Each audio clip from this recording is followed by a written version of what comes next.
So what you see here is a Figma killer. This is Google Stitch that designs for you and can also send it to Google AI Studio to build it for you. Command AI. What I did here, I gave it a prompt, basically telling it to create an agency website using dark and red colors, and that's pretty much it. First, it did this. And then it did this. I think it just didn't complete it. And then I said, continue. It didn't understand. But I asked it to create a few other versions of the homepage.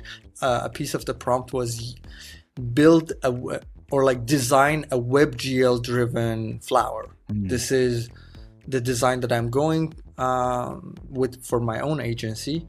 Let's get just a tiny bit into like how everything looks.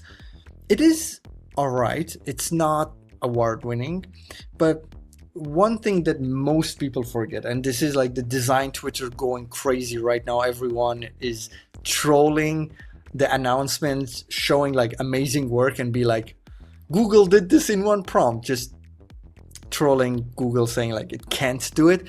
Yes, it can't do this level of work, but something that most people forget, this is getting into like good template territory. So it's essentially you not needing a template, but having your own template with a few prompts. That is not little. It is quite significant, and it is enough for many people. It's going to suit a lot of people. Yeah, but something that a lot of people forget, especially like these good designers, like, right? These are not good enough for me to use in my agency, but I see tons of people like making money with design. They are like, actually, it's not just like hobby designers, people who do design, who are not doing design this good.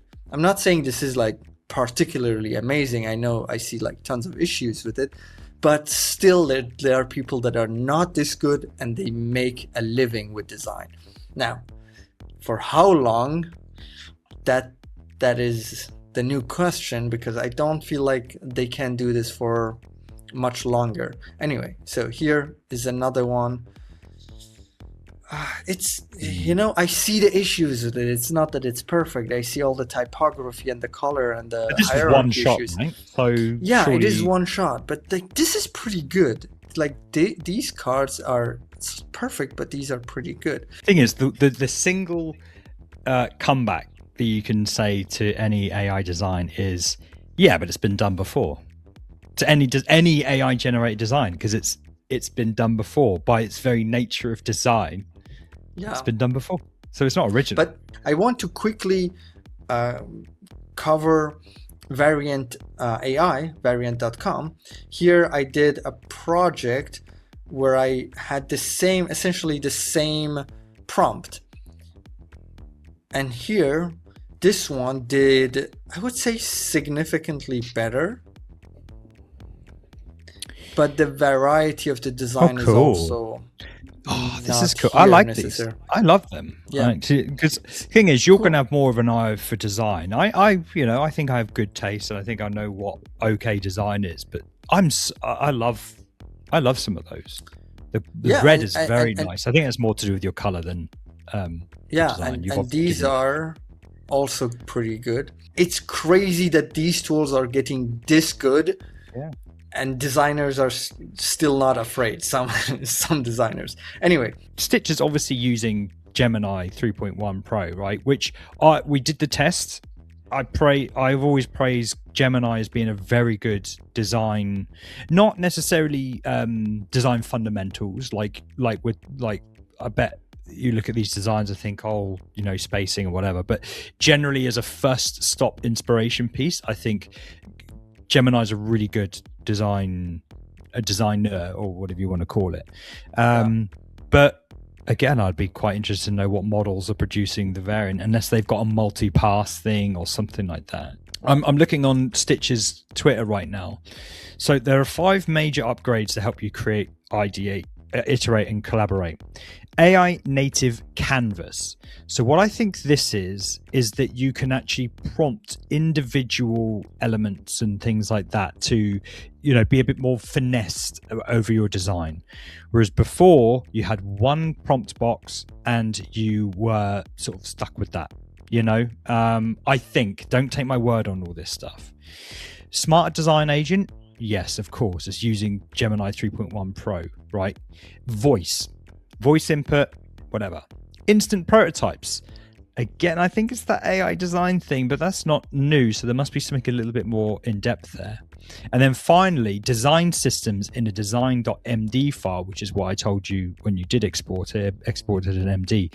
So you can actually edit and change the design system through Markdown and keep track of everything and know what's going on through the Markdown file. So visually, as well as, I don't know what the opposite of, or looking at it technically, I don't know. So, but I do wonder, and I do think that a lot of the hype has come out that because there's been an update, and it's quite a nice update, people are just starting to learn about this tool, which has been out nearly a year now. And it's like I think they're just really, really late to the party. Correct me if I'm wrong, but that's what I'm feeling right now. It's just a nice update, and only people are just finding out about it, whereas we reported on it last year when it first came out. I think it is just a bit better, and maybe that is going to tip towards from something that people love at to something that you can potentially use to explore. Just like you said with the other tool, Variant AI. Maybe this is good for exploration, but soon, maybe more than that. Figma shares drop because of this. So I think the market, is noticing. This is part of a larger conversation on my show, Command AI, which we stream live every single week. We discuss the news and all things related to AI in the world of design and web. Catch us next week and join in the banter. Command AI.